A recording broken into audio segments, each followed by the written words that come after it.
Bonjour à tous, c'est l'heure de votre quartier flash du jour ce mardi, direction l'hippodrome de Deauville, à l'occasion du prix de Bayeux. C'est tout simplement la deuxième épreuve du grand handicap de Deauville qui a eu lieu dimanche. On va donc évoluer sur 1600 mètres, un tracé rectiligne, des chevaux qui sont rompus à ce type de tournoi, avec pour certains toutefois la découverte des tracés en ligne droite.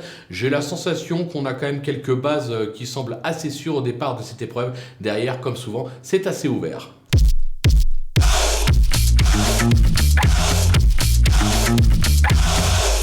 Allez, on attaque avec nos bases justement. Hélas, Joe Charmer qui n'a plus à faire ses preuves à ce niveau. Sa forme est sûre et le tracé rectiligne risque d'être un atout dans son jeu. Certes, son poids n'est pas un cadeau, mais je pense qu'il a encore un quintet dans les jambes.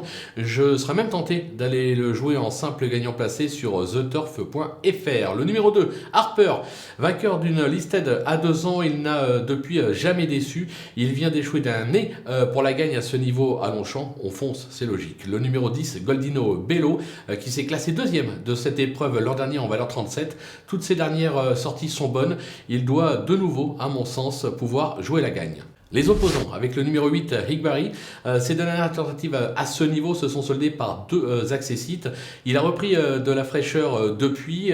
Une deuxième place, c'était sur l'hippodrome de Chantilly. Ça peut être un atout dans son jeu. Il peut avoir des ambitions. Le numéro 11, Easily Amused, qui a peu couru, mais toujours à bon escient. 2 victoires et 2 accessites en 4 tentatives depuis ses débuts. Elle passe un véritable test dans cette catégorie, mais c'est une pantale. Ils sont en forme actuellement. Raison pour laquelle je m'en méfie. Le numéro 4, Alba Power, on le connaît parfaitement, il est au top de sa forme, mais a surtout brillé à réclamer ces derniers mois. Maintenant, le parcours va lui plaire et sur ce qu'il a montré par le passé et avec un certain Stéphane Pasquier qui lui sera associé, vous comprendrez que je m'en méfie. Le coup de poker, ce sera le numéro 6, San Cristobal. Jamais plus loin que 5e depuis ses débuts. Il met un peu de temps à s'équilibrer et sera donc logiquement avantagé par le tracé rectiligne.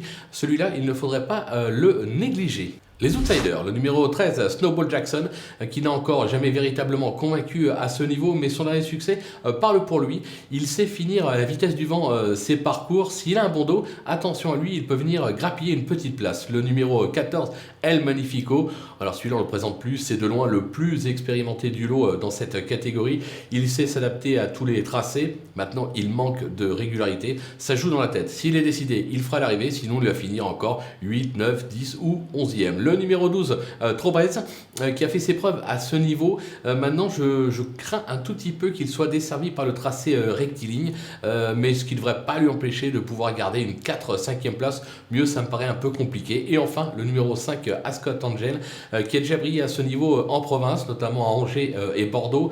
Mardi, il rentre après 2 mois d'absence, mais son entourage dit qu'il a du travail dans les jambes, raison pour laquelle je m'en méfie et je le glisse en bout de piste. Les délaissés, avec le numéro 3, Créative, il lui arrive de faire des coups, mais ce n'est pas un modèle de régularité. Son poids fort bien sûr, reste la tenue, mais j'ai la sensation qu'elle peut être prise de vitesse dans cette épreuve, raison pour laquelle je prends un risque, je l'écarte. Le numéro 7, Be My Day, qui n'a franchement pas convaincu ces derniers temps, il a toujours échoué à ce niveau en 8 tentatives, l'impasse est tentante. Le numéro 9, Autumn Twilight, qui a gagné son handicap fin avril, ou plutôt début avril, puis pénalisé de 5 livres, il n'a plus confirmé.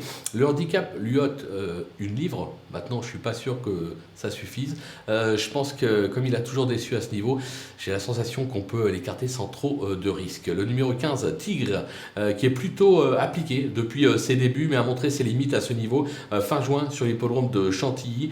Ce sera vraiment pour les amateurs de cote. Et enfin, le numéro 16, Le Parrain.